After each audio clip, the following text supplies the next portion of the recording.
অনেকে জিজ্ঞাসা করে, দাদা জিম করার পর বাড়িতে গিয়ে কি খাবো?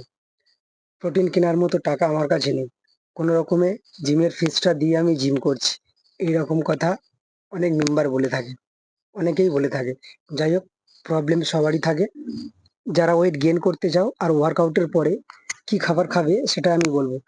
যারা নতুন নতুন জিম শুরু করছো তারাও এই খাবারটা খেতে পারো। হাই এভরিওয়ান, আমি অর্জুন। আজকে ছিল আমার ব্যাক ডে। তো ওয়ার্কআউট কমপ্লিট করে চলে গেলাম সোজা দোকানে, যেহেতু মিলটা বানাতে গেলে ফল লাগবে। তারপর বাড়ি এসে দুধ গরম করলাম। বেশি দুধ নেবে না, 200 গ্রাম দুধ নেবে। তার সাথে দুটো কলা, কাঁঠালি কলা বা সিঙ্গাপুরি কলা দুটো নেবে। আর যেহেতু এখন আমের সিজন, একটা হাফ আম নিয়ে নেবে। তারপর নিয়েছিলাম 4 পিস ব্রাউন ব্রেড। তোমরা চাইলে বেশিও নিতে পারো, বাট আমি 4 পিস ব্রাউন ব্রেড ইউজ করেছিলাম। যদি ওয়ে প্রোটিনকে ইউজ করো তাহলে ওয়ে প্রোটিনের সাথে মিক্স করে খেতে পারো। আর ড্রাই ফ্রুট যেহেতু আমার শেষ হয়ে গেছিল, তাই ড্রাই ফ্রুট আমি দিতে পারিনি। যদি ড্রাই ফ্রুট থাকে তাহলে সেটা ড্রাই ফ্রুটটাও অ্যাড করে নেবে। ওয়ার্কআউটের পরে এই মিলটা নিয়ে দেখো, খেতে খুবই টেস্ট। আর এখানে তুমি 600 থেকে 700 ক্যালোরি পেয়ে যাবে।